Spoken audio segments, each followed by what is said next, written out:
Assalamualaikum warahmatullahi wabarakatuh. Yang terhormat Ibu Ida Nurhayati selaku dosen mata kuliah Hukum Bisnis. Pada kesempatan kali ini, kami kelompok 4 akan mempresentasikan yang bertema pengadilan agama. Sebelum memulai presentasi pada kali ini, izinkan saya memperkenalkan diri. Saya Siti Chania selaku moderator dan presentator keempat yang akan memandu jalannya presentasi kali ini. Dan ada rekan saya Kelsa Sahjara sebagai presentator pertama, Sita Verlita sebagai presentator kedua, Elizabeth Carolina sebagai presentator ketiga, dan Maisha Nuraida sebagai presentator kelima. Berikut ini adalah table of content yang akan kami bahas. Yang pertama, pengertian peradilan agama. Yang kedua, unsur-unsur peradilan Islam. Yang ketiga, dasar hukum peradilan Islam. Yang keempat, fungsi pengadilan agama. Yang kelima, struktur organisasi pengadilan agama. Yang keenam, ruang lingkup peradilan agama. Yang ketujuh, mediasi di pengadilan agama. Dan yang terakhir, studi kasus. Baik, kita mulai saja. Untuk presentator pertama, Kelsa Sahjara, waktu dan layar dipersilahkan. Baik, terima kasih moderator. Selanjutnya kita akan membahas tentang pengertian peradilan agama. Peradilan agama adalah salah satu peradilan resmi di antara 4 lingkungan peradilan negara atau kekuasaan kehakiman yang sah di Indonesia dan juga salah satu di antara 3 peradilan khusus di Indonesia. Karena peradilan agama mengadili perkara-perkara tertentu atau mengenai golongan tertentu. Dalam hal ini, peradilan agama hanya berwenang dalam bidang keperdataan saja, tidak pidana serta hanya untuk orang-orang Islam di Indonesia.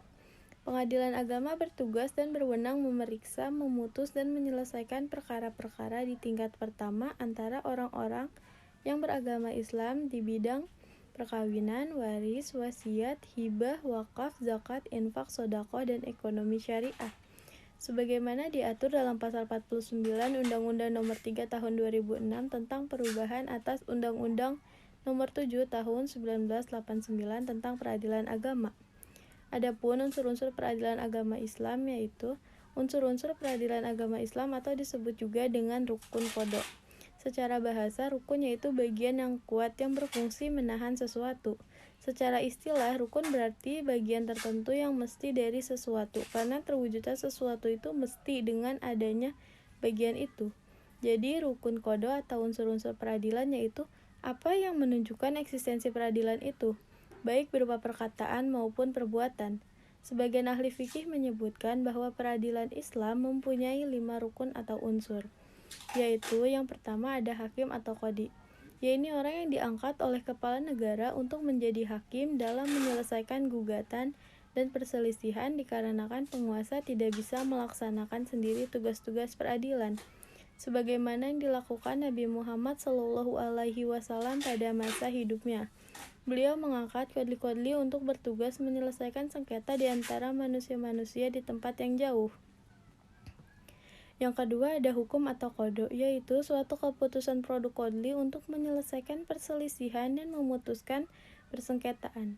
Ada 2 bentuk keputusan hakim. Yang pertama ada qadha ilzam, yaitu menetapkan hak atau macam hukuman kepada salah satu pihak dengan redaksi aku putuskan atasmu demikian, atau menetapkan suatu hak dengan tindakan seperti pembagian secara paksa. Yang kedua ada qadha tarki atau penetapan berupa penolakan, seperti ucapan qadhi kepada penggugat, kamu tidak berhak menuntut dari tergugat, karena kamu tidak mampu membuktikan dan atas sumpah tergugat. Yang ketiga ada al-mahkum bih atau hak, yaitu sesuatu yang diharuskan oleh qadhi untuk dipenuhi atas suatu hak. Pada qadha ilzam, yang dimaksud adalah dengan memenuhi hak penggugat, sedangkan pada qadha tarki yang dimaksudkan adalah penolakan atas gugatannya itu. Atas dasar itulah al-mahkum bih adalah hak itu sendiri. Hak itu ada kalanya hak Allah semata, hak manusia semata, atau hak yang dipersekutukan antara Allah dan manusia. Tetapi salah satu lebih berat. Apabila hak yang dituntut itu merupakan hak manusia semata, atau menurut lazimnya merupakan hak manusia, maka penuntutnya adalah pemilik hak itu sendiri, atau orang yang diberi kuasa olehnya. Si penuntut itu disebut mudda'i atau penggugat. Jika ternyata tidak menuntut atau membatalkan tuntutannya, maka ia tidak boleh dipaksa untuk menuntut haknya. Apabila hak yang dituntut itu adalah hak Allah, semata-mata atau menurut lazimnya hak itu merupakan hak Allah, maka tuntutan itu dilakukan oleh penuntut umum atau jaksa. Menurut Hanafiyah, yang dimaksud hak Allah adalah hak masyarakat atau publik. Al-mahkum alaih yaitu orang yang dijatuhi putusan atasnya. Mahkum alaih yaitu orang yang dikenai putusan untuk diambil haknya, baik ia mudda'a alaih atau tergugat atau mudda'i atau penggugat. Yang terakhir ada al-mahkum lahu, yaitu penggugat suatu hak, yang merupakan hak manusia semata-mata atau hak perdata atau hak yang lazimnya merupakan hak manusia semata-mata. Mahkumlah harus melakukan sendiri gugatannya atas haknya atau dengan perantara orang yang diberi kuasa olehnya, dan ia harus datang sendiri ke persidangan atau wakilnya. Adapun bila hak itu merupakan hak Allah semata, maka mahkumlahnya adalah syara. Dalam hal ini tuntutan bukan datang dari perorangan, tetapi sesuai syariat Islam. Tuntutan itu dilakukan oleh lembaga penuntut umum. Untuk slide berikutnya akan dipresentasikan oleh presentator selanjutnya. Kepada Syita dipersilahkan. Baik, terima kasih Kelsa. Nah, selanjutnya kita akan membahas tentang dasar hukum peradilan Islam. Yang pertama itu ada Al-Quran. Al-Quran merupakan sumber pokok atau primer syariat Islam. Di dalamnya dijelaskan tentang dasar-dasar syariat, akidah-akidah secara terperinci, dan ibadah serta peradilan secara global. Yang kedua itu ada As-Sunnah. As-Sunnah adalah sesuatu perbuatan yang beberapa kali dilakukan oleh Nabi Muhammad SAW, yang kemudian terus-menerus diikuti oleh sahabat dan dinukilkan atau dipindahkan kepada kita. As-Sunnah kemudian As-Sunnah sebagai sumber dari hukum Islam karena bahwasannya yang datang dari Nabi sesungguhnya datang dari Allah. Selanjutnya itu ada ijma. Secara bahasa berarti bertekad bulat atau berazam untuk melaksanakan sesuatu, bersepakat atas sesuatu. Ijma menurut ahli usul fikih kesepakatan atas dasar suatu peristiwa dan bahwa hukum tersebut merupakan hukum syar'i. Yang keempat ada qiyas. Qiyas merupakan sumber hukum keempat. Artinya, jika suatu masalah di dalam Al-Quran, hadis, dan ijma sahabat tidak ditemukan status hukumnya, maka menggunakan qiyas untuk menggali hukum masalah tersebut. Dan yang terakhir itu ada ijtihad. Ijtihad adalah pengerahan kesanggupan berpikir dalam memperoleh hukum dengan jalan istinbat atau menarik kesimpulan dari Al-Quran dan As-Sunnah. Nah, selanjutnya kita akan membahas tentang fungsi pengadilan agama. Nah, fungsi pengadilan agama yang pertama itu ada fungsi mengadili atau judicial power, yakni menerima, memeriksa, mengadili, dan menyelesaikan perkara-perkara yang menjadi kewenangan pengadilan agama dalam tingkat pertama. Nah, seperti dalam pasal 49 Undang-Undang Nomor 3 Tahun 2006.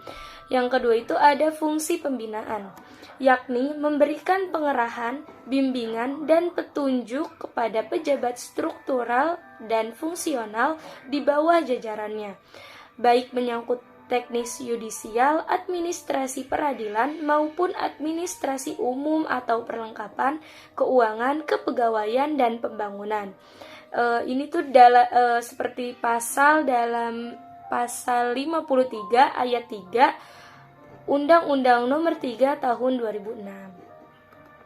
Yang ketiga ada fungsi pengawasan, yakni mengadakan pengawasan melekat atas pelaksanaan tugas dan tingkah laku hakim, panitera, sekretaris, panitera pengganti, dan jurusita atau jurusita pengganti di bawah jajarannya agar peradilan diselenggarakan dengan seksama dan sewajarnya. Ini dalam pasal 53 ayat 1 dan 2 Undang-Undang Nomor 3 Tahun 2006. Selanjutnya ada fungsi nasihat, yakni memberikan pertimbangan dan nasihat tentang hukum Islam kepada instansi pemerintah di daerah hukumnya apabila diminta, yaitu dalam pasal 52 ayat 1 Undang-Undang Nomor 3 Tahun 2006. Dan yang terakhir itu ada fungsi administratif, yakni menyelenggarakan administrasi peradilan atau teknis dan persidangan, dan administrasi umum atau kepegawaian, keuangan, dan umum atau perlengkapan.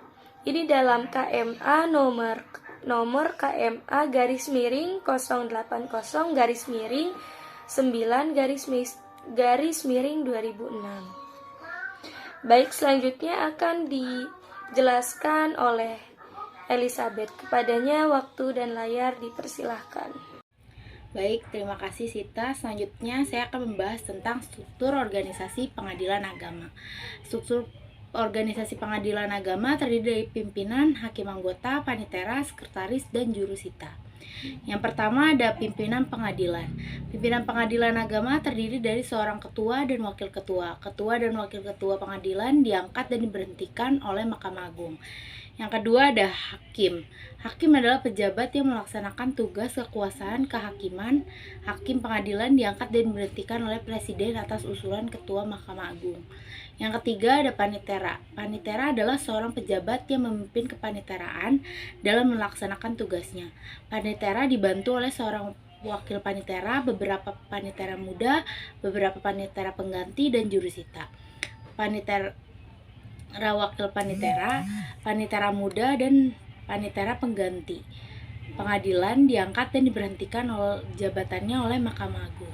Tugas pokok dan fungsi panitera sendiri merencanakan dan melaksanakan pemberian pelayanan teknis di bidang administrasi perkara di lingkungan pengadilan agama, serta mengawasi, mengevaluasi, dan melaporkan pelaksanaan tugas sesuai dengan kebijakan teknis ketua pengadilan agama berdasarkan peraturan perundang-undangan yang berlaku. Selanjutnya ada sekretaris. Sekretaris adalah seorang pejabat yang memimpin sekretariat dalam melaksanakan tugasnya. Sekretariat dibantu oleh seorang wakil sekretaris. Panitera pengadilan merangkap sekretaris pengadilan. Wakil sekretaris pengadilan diangkat dan diberhentikan oleh Mahkamah Agung. Fungsi sendiri dari sekretaris itu yaitu membantu pimpinan dalam menyelenggarakan administrasi umum, memimpin pelaksanaan tugas sekretariat, menetapkan sasaran kegiatan ke sekretariatan setiap tahun kegiatan. Berikutnya ada jurusita. Pada setiap pengadilan ditetapkannya adanya jurusita dan jurusita pengganti, yaitu pejabat yang melaksanakan tugas kejurusitaan. Jurusita pengadilan agama diangkat dan diberhentikan oleh Mahkamah Agung atas usul ketua pengadilan yang bersangkutan. Jurusita pengganti diangkat dan diberhentikan oleh ketua pengadilan yang bersangkutan. Tugas pokok jurusita sebagai koordinator para jurusita pengganti, membantu majelis hakim dalam pemanggilan para pihak atau saksi-saksi untuk menghadiri persidangan, pengucapan ikrar talak, melaksanakan penyitaan, menjalankan putusan hakim atau eksekusi, menyampaikan pemberitahuan isi putusan, membuat berita iklan atau pengumuman, dan melaksanakan tugas khusus serta melaporkan pelaksanaan tugas kepada atasan. Berikutnya ada fungsi jurusita. Yang pertama ada sebagai koordinator para jurusita pengganti. Yang kedua melaksanakan semua perintah yang diberikan oleh ketua pengadilan, ketua majelis, dan panitera atau panitera pengganti. Yang ketiga membantu majelis hakim dalam upaya mewujudkan proses pemeriksaan dan pengadilan secara seksama, cepat, dan biaya ringan sesuai hukum acara. Berikutnya tugas dan pokok fungsi jurusita pengganti. Membantu majelis hakim dalam pemanggilan para pihak atau saksi-saksi untuk menghadiri persidangan, pengucapan ikrar talak, melaksanakan penyitaan, menjalankan keputusan hakim atau eksekusi, menyampaikan pemberitahuan isi putusan, membuat berita atau iklan pengumuman, dan melaksanakan tugas khusus serta melaporkan pelaksanaan tugas kepada atasan. Fungsi jurusita pengganti yang pertama melaksanakan semua perintah yang diberikan oleh ketua pengadilan, ketua majelis, dan panitera atau panitera pengganti. Yang kedua membantu majelis hakim dalam upaya mewujudkan proses pemeriksaan dan mengadili secara seksama, cepat, dan biaya ringan sesuai hukum acara. Yang ketiga menjalankan putusan hakim. Baik, itu saja yang bisa saya sampaikan. Slide selanjutnya akan dipresentasikan oleh Siti Chania. Kepada Siti Chania dipersilakan. Selanjutnya ada ruang lingkup peradilan agama. Rincian mengenai kewenangan absolut pengadilan dalam lingkungan peradilan agama itu adalah sebagai berikut. Yang pertama ada bidang perkawinan.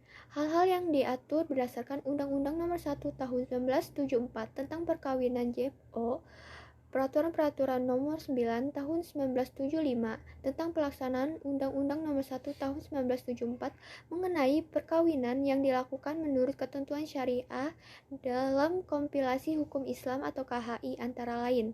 Yang pertama, yang A, izin beristri lebih dari seorang. Yang B, izin melangsungkan perkawinan bagi orang yang belum berusia 21 tahun. Yang C, dispensasi kawin. Yang D, pencegahan perkawinan. Yang E, penolakan perkawinan oleh pegawai pencatat nikah. Yang F, pembatalan perkawinan. Yang G, gugatan kelalaian atas kewajiban suami dan istri. Yang H, perceraian karena talak. Yang I, gugatan perceraian. Yang J, penyelesaian harta bersama. Yang K, penguasaan anak-anak, dan lain-lain. Selanjutnya ada bidang waris. Dalam penjelasan atas pasal 49 Undang-Undang Nomor 3 Tahun 2006 JO, Undang-Undang Nomor 50 Tahun 2009, ditegaskan bahwa yang dimaksud dengan ahli waris itu meliputi yang A, penentuan siapa menjadi ahli waris. Yang B, penentuan mengenai harta peninggalan. Yang C, penentuan bagian masing-masing ahli waris. Yang D, melaksanakan pembagian harta peninggalan. Yang E, penetapan pengadilan atas permohonan seseorang tentang penentuan siapa yang menjadi ahli waris. Selanjutnya ada bidang wasiat. Dalam penjelasan atas pasal 49 Undang-Undang Nomor 3 Tahun 2006 JO, Undang-Undang Nomor 50 Tahun 2009, ditegaskan bahwa yang dimaksud dengan wasiat adalah perbuatan seseorang memberikan suatu benda atau manfaat kepada orang lain atau lembaga atau badan hukum yang mana akan berlaku setelah yang memberi tersebut meninggal dunia. Selanjutnya ada bidang hibah. Hibah adalah pemberian suatu benda secara sukarela dan tanpa imbalan dari seseorang atau badan hukum untuk dimiliki. Selanjutnya ada badan wakaf. Wakaf adalah perbuatan seseorang atau sekelompok orang atau wakif untuk memisahkan dan atau menyerahkan sebagai harta benda miliknya untuk dimanfaatkan selamanya atau untuk jangka waktu tertentu sesuai dengan kepentingan untuk kesejahteraan umum menurut syariat. Selanjutnya ada bidang zakat. Zakat adalah harta yang wajib disisihkan oleh seorang muslim atau badan hukum sesuai dengan ketentuan syariat untuk diberikan kepada yang berhak menerimanya. Selanjutnya ada bidang infak. Perbuatan seseorang memberikan sesuatu kepada orang lain guna menutupi kebutuhan baik berupa makanan, minuman, mendermakan, memberikan rizki, atau menafkahkan sesuatu kepada orang lain berdasarkan rasa ikhlas dan karena Allah semata. Selanjutnya ada bidang ekonomi syariah. Bidang ekonomi syariah adalah perbuatan atau kegiatan usaha yang dilakukan menurut prinsip syariah yang mencangkup bank syariah, asuransi syariah, risuransia syariah, reksadana syariah, obligasi syariah, dan surat berharga berjangka menengah syariah, sekurasi syariah, pembiayaan syariah, penggadaian syariah, dana pensiun lembaga keuangan syariah, bisnis syariah, dan lembaga keuangan mikro syariah. Untuk materi selanjutnya akan disampaikan oleh Maisha. Terima kasih kepada Siti Chania atas kesempatannya. Selanjutnya, mediasi di pengadilan agama. Mediasi merupakan salah satu upaya penyelesaian sengketa di mana para pihak yang berselisih atau bersengketa bersepakat untuk menghadirkan pihak ketiga guna bertindak sebagai mediator atau penengah. Mediasi juga dapat diartikan sebagai salah satu proses penyelesaian sengketa di luar pengadilan dan digunakan juga oleh pengadilan sebagai proses penyelesaian sengketa. Secara historis, penyelesaian sengketa melalui cara mediasi ini telah lama dikenal dalam praktek hukum Islam. Mediasi diposisikan sebagai salah satu upaya menyelesaikan sengketa para pihak dengan menghadirkan pihak ketiga yang independen guna bertindak sebagai mediator. Kehadiran mediasi dan bersinergi dengan pengadilan itu memiliki legitimasi yang sangat kuat karena secara spesifik didukung oleh Undang-Undang Nomor 7 tahun 1989 yang berhubungan dengan Undang-Undang Nomor 3 tahun 2006, Undang-Undang Nomor 50 tahun 2009, dan Undang-Undang Nomor 48 tahun 2009. Meskipun penyelesaian melalui mediasi itu tidak akan menuntaskan seluruh persoalan yang dihadapi pengadilan, tetapi paling tidak diharapkan dapat mengurangi persoalan krusial yang terjadi selama ini. Peradilan agama sebagai salah satu pelaksana kekuasaan kehakiman telah mempraktikkan mediasi di dalam proses penyelesaian perkara. Secara teoritis, penyelesaian sengketa melalui mediasi di pengadilan agama membawa sejumlah keuntungan. Di antaranya, 1. Perkara dapat diselesaikan dengan cepat dan biaya ringan. 2. Mengurangi kemacetan dan penumpukan perkara di pengadilan, sehingga penyelesaian perkara tidak berlarut-larut. 3. Meningkatkan peran dan keterlibatan masyarakat dalam proses penyelesaian perkara. 4. Memperlancar saluran keadilan pada masyarakat. 5. Memberi kesempatan bagi tercapainya penyelesaian sengketa yang menghasilkan keputusan yang dapat diterima oleh semua pihak secara sukarela. 6. Lebih memungkinkan untuk terjadinya suatu kesepakatan, sehingga jalinan kekeluargaan di antara pihak-pihak dan dapat dipelihara. Dan terakhir, mengurangi terjadinya maklar kasus dalam pengadilan. Selanjutnya adalah studi kasus, yang dimana studi kasus ini tentang waris. Ibu Reni dan Bapak Aldi menikah pada tahun 2007. Ibu Reni yang berprofesi sebagai guru di sekolah SMA, dan Bapak Aldi yang berprofesi sebagai anggota Polri di Polres. Selama menikah, keduanya tidak dikaruniai seorang anak. Pada tahun 2012, Bu Reni menderita sakit kanker kandungan, sehingga ia pun meninggal pada tahun 2013. Bu Reni meninggalkan beberapa harta, mulai dari tanah, tabungan, dan warisan dari almarhum bapaknya, yang jika dikalkulasikan sebesar 900 juta rupiah. Ibu Reni meninggalkan seorang suami, 2 orang saudari kandung yang bernama Rini dan Luna, dan seorang ibu yang sudah tua. Lalu bagaimanakah pembagian harta waris masing-masing sesuai hukum kewarisan Islam yang memiliki keadilan secara prosedural dan secara substansial? Next. Dilihat dari kedudukan dan posisi ahli waris. Berdasarkan ashabul furud, zawil furud nasabiyah, 2 saudari kandungnya mendapatkan 2/3 bagian. Ini berdasarkan dalil nakli dalam Quran Surat An-Nisa ayat 176 yang menjelaskan bahwa jika almarhum tidak mempunyai anak dan tidak mempunyai saudara laki-laki sekandung, bagian 2 orang saudari perempuannya adalah 2/3 yang ketika dibagi masing-masing mendapat 1/3. Karena pada dasarnya saudara kandung adalah ahli waris mengganti di saat pengganti utama tidak ada. 2. Ibunya mendapatkan 1/3 bagian karena pewaris tidak mempunyai anak. Ini berdasarkan dalil nakli dalam Quran Surat An-Nisa ayat 11. Kemudian zawil furud sababiyah. Suami mendapatkan 1/2 bagian karena pewaris tidak mempunyai anak. Berdasarkan dalil nakli, suami mendapatkan bagian waris sebesar 1/2 karena pewaris tak mempunyai anak, di mana suami memiliki hubungan terdekat dengan almarhumah melalui sebab perkawinan.